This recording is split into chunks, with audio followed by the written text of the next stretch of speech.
Well, the many projects I've done in my 37 Chevys, or old cars in general, including a total frame off on my pickup, to our four-door sedan, I've done a lot of the mechanical.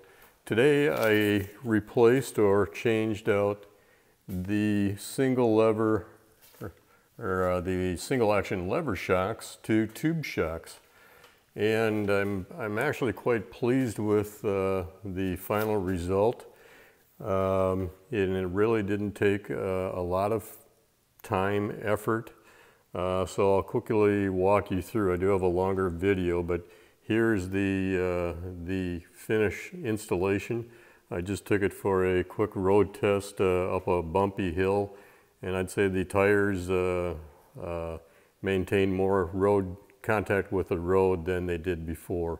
Still a little, these vehicles are a little light in the rear end. Maybe I might take out, on the Master Deluxe models, I believe there's 8 leafs in the rear leaf spring system.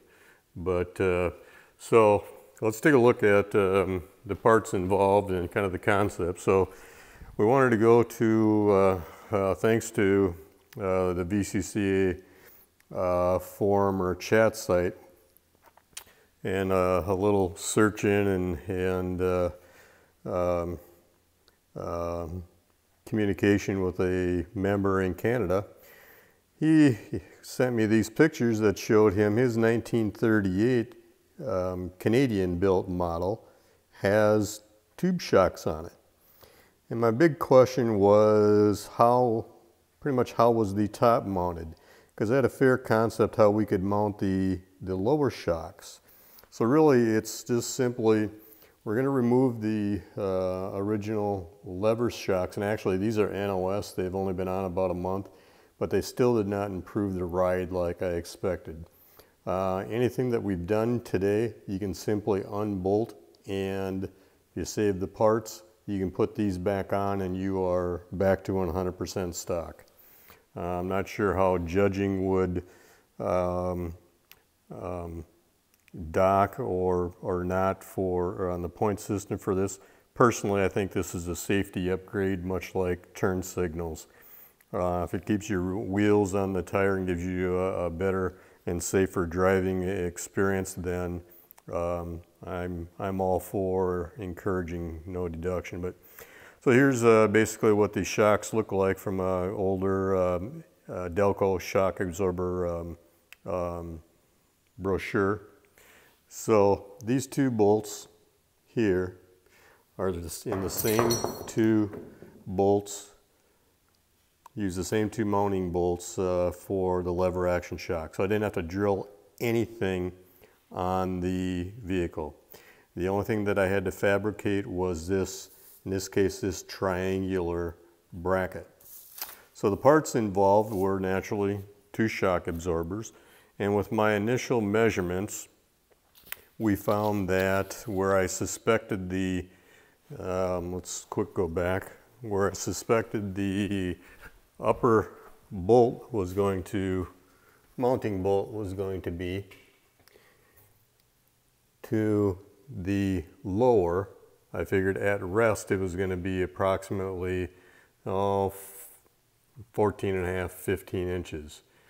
And when I got it on the hoist and the axle just hanging, I estimated that when complete, those 2 mounting bolts were going to be about 18 inches. So with that information, heading to the parts store, we picked up a couple of these Monroe shock absorbers. The other items that we'll need while we're under here are actually 2 top shock mount bolts. This bottom bracket is actually from various vendors, but I got mine from the filling station. It ranges from, I believe, about a 1947 to 55 Chevy pickup. So basically this bracket, you'll need to buy nut and washers. The bracket does not come with that. This shock absorber that I've got with the open eyes are called L1 ends, and I believe this is a Monroe number 31,000 that I got at I think Auto Value, but I'm sure you could get it at other suppliers. Up on top, the parts needed are some grade 8 bolts and nuts. And so behind the plate, apologize if this isn't coming through. Now here, let's put some light on it. So we've actually stood that out, so we got some longer bolts to go all the way through the frame to create kind of a stud. So that mounting plate that I fabricated, just ignore that extra hole, but from a plate that I already had, all I had to do is drill one hole, and really I was in business. But that's a 3/8 inch thick steel plate. It uses the original mounting bolt holes. So those are the new bolts connected with behind the plate. Sorry, I don't think I can get back there, but you can see the bolt stands, or the plate stands away from the frame a little bit.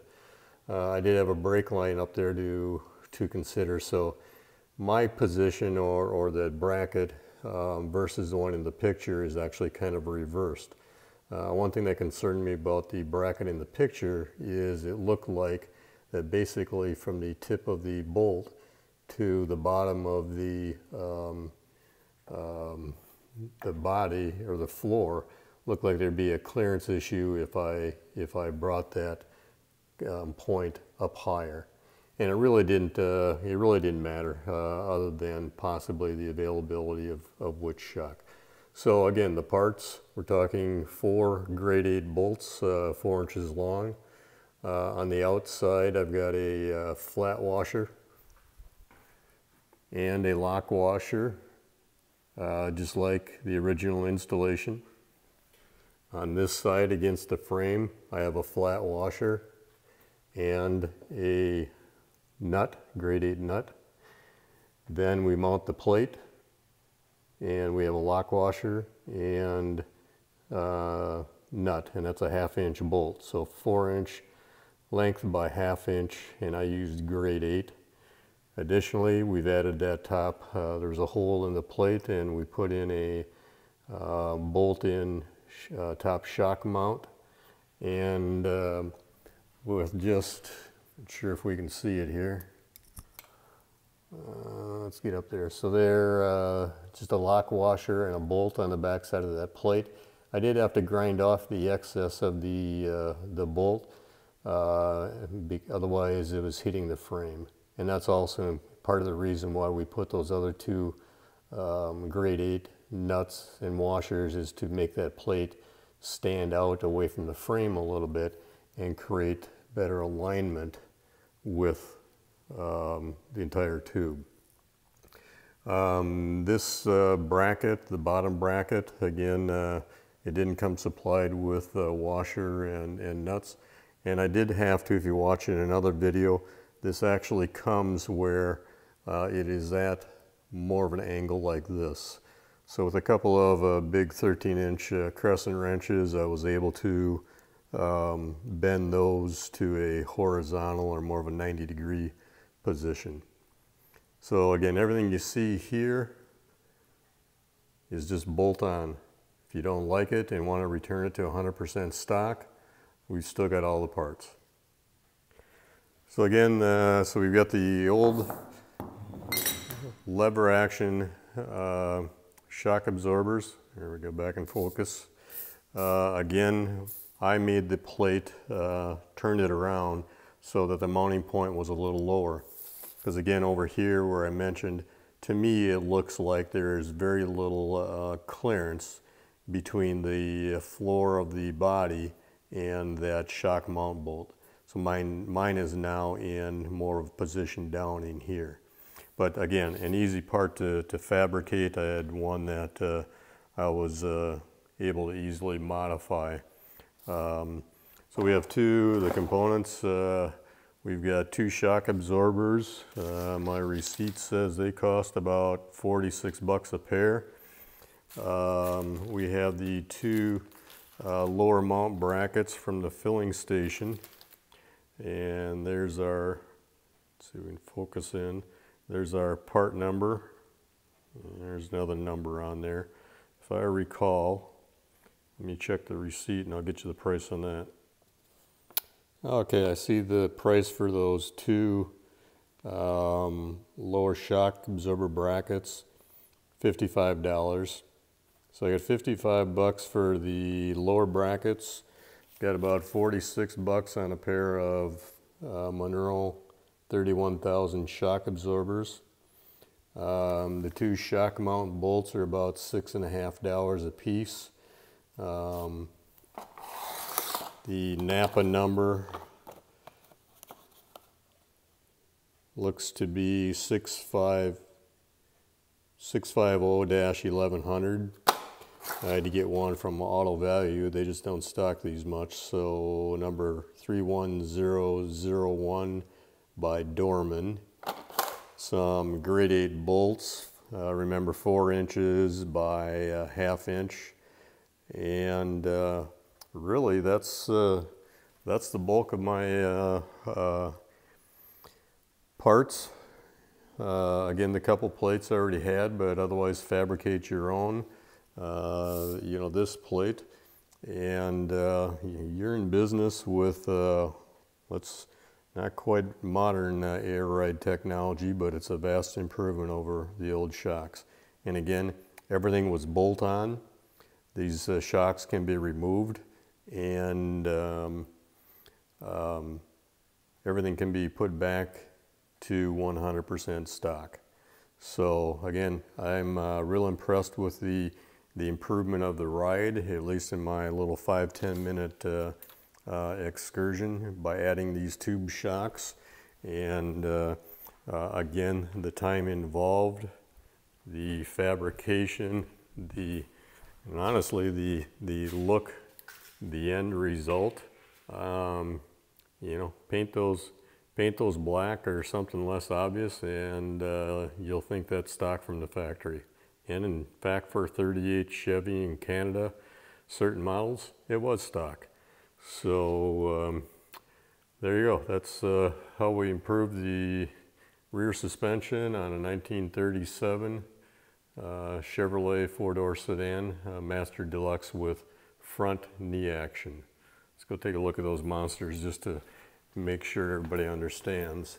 So these big units here are called Dubonnet or knee action, from about 35 to 38, and then I think in 39 they went to a different style. So sometimes you'll hear the word knee action. For me, it's these big monstrous units, but these actually ride quite well. And there's some other posts on VCC and the internet on rebuilding them. Mine have been rebuilt as well. Got rid of the needle bearings, and you know, they don't leak anymore. I think they actually have a pretty decent ride. So we're about as good as we can get on the suspension of this vehicle, with the exception of possibly if I need a little softer ride yet, or tweaking, possibly take out a leaf. For some reason, just the Master Deluxes, if I have my information right, has one more leaf in there. 2, 4, 6, looks like there's 8, versus straight axle, straight front axles. The rear end only had, I believe, 7. And again, I mentioned in the other video, if you have a little clutch chatter, I'm told that one of the things that can possibly help eliminate that is that this, sorry, I'm going out of focus. Come on. That this U-bolt, this saddle, this axle saddle or housing, basically this clamshell here, gets a little wear, and mine can probably use a little filing down so it's a tighter fit. But that, surprisingly, that little gap back here will vibrate and resonate through the rest of the torque tube drive line. And I'm told that can cause some of your clutch chatter if that's a problem for you. So tube shocks on a 1937 Chevy.